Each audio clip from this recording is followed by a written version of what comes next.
Okay, as an observer, yes. Sure. Okay. So let's respond to those two. So with regards to the question about observers, I'm one of them. And my colleague here from Crown Trust is also one of them. And we are a number who have been camping outside there.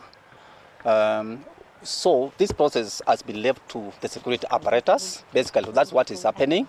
It has been completely securitized. And this is unfortunate, where we are treating elections as a security as opposed to political problem. So out there, they are not allowing local observers. That is the fact of the matter.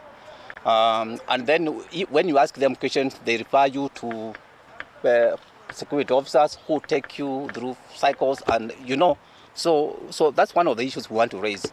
But for international observers, you can clearly see they are just coming with their vehicles and they are just allowed in without any questions being asked to them. Yeah, so I think that is the situation right now, which is completely discriminatory. Yeah, so we are demanding that the IEBC allows local observers, domestic observers to be allowed in, because we understand our electoral context much better, and we are also in a better position to raise the emerging issues because we have a better understanding of our country.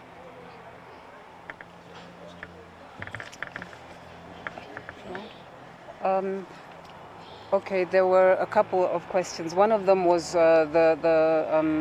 what I said were the rumors of political actors having certain intentions. Now, a lot of rumors, obviously, are flying around at a time like this.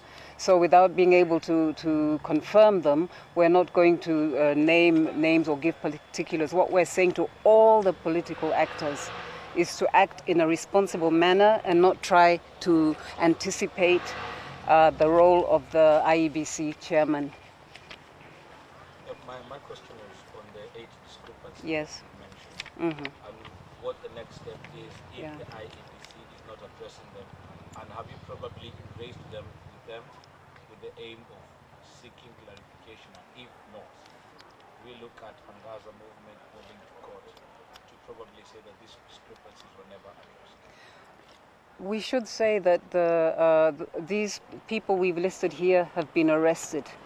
Therefore, matters are in course. But it's of great concern that these people who have been arrested are officials of the IEBC.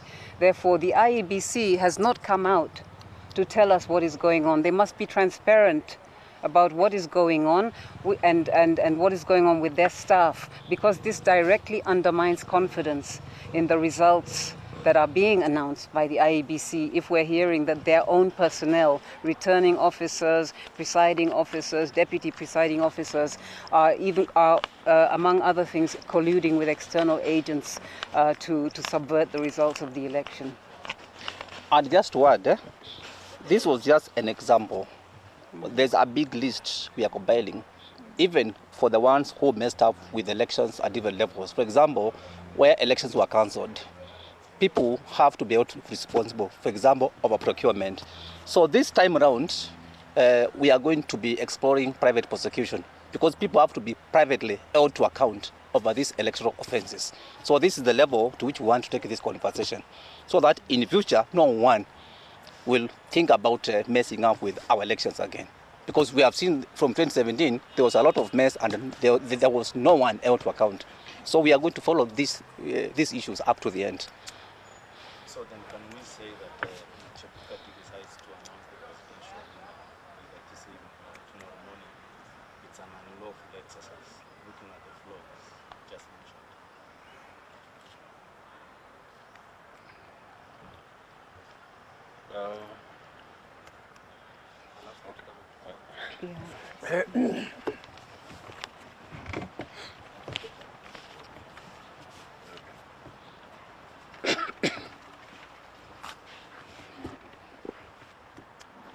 Thank you. The IEBC is mandated by law to announce the results at least 7 days after the close of polling. So they will be operating within the law. But we are saying we've noted significant issues with the elections. And the only way to determine whether they meet the threshold for an illegality or for the elections to be so so compromised as not to be free and fair is a legal question. And this is something that we will seek, like Davis has said, adjudication in the courts, both when we are seeking to prosecute the individual people and also the institutions that are responsible for it. Okay? So it is within the law to announce. Actually, Kenyans are anxious, waiting for it to be announced. And the determination of the legality of that election, therefore, is something that will be adjudicated by the courts. So, as we draw a closer to international media, there's one media they're forgetting called social media. What's your concern about what is happening in social media? In our statement that we issued the day before yesterday, we cited that there have been more than 74 cases of misreporting that have been already identified and flagged. And social media has got two aspects. One, there's the aspect of citizens. And we asked that citizens exercise responsibility. Because, the access to social media is also from individuals. That's number one. And number two, that the social media platforms should actively flag and remove from their platforms posts that are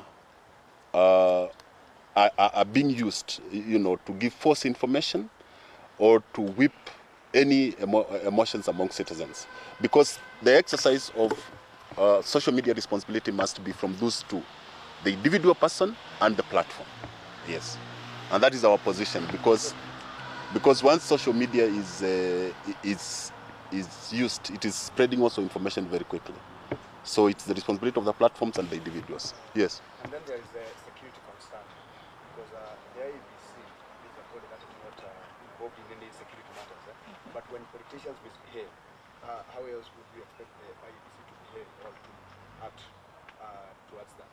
Because they need the peace at the tallying center, and how else would they behave if they don't make it a security violation? Actually, our statement here, we have said that political actors from whichever side should not be allowed to interfere with the process or to pretend to say who has won and who has not won. That's what we have said in the statement, that it is the responsibility of Iebc to do that. Okay?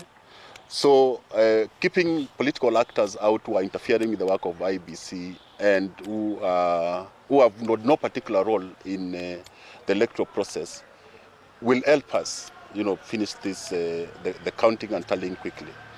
But the question where Kenyan observers are not allowed to observe the process, because observers are not political actors.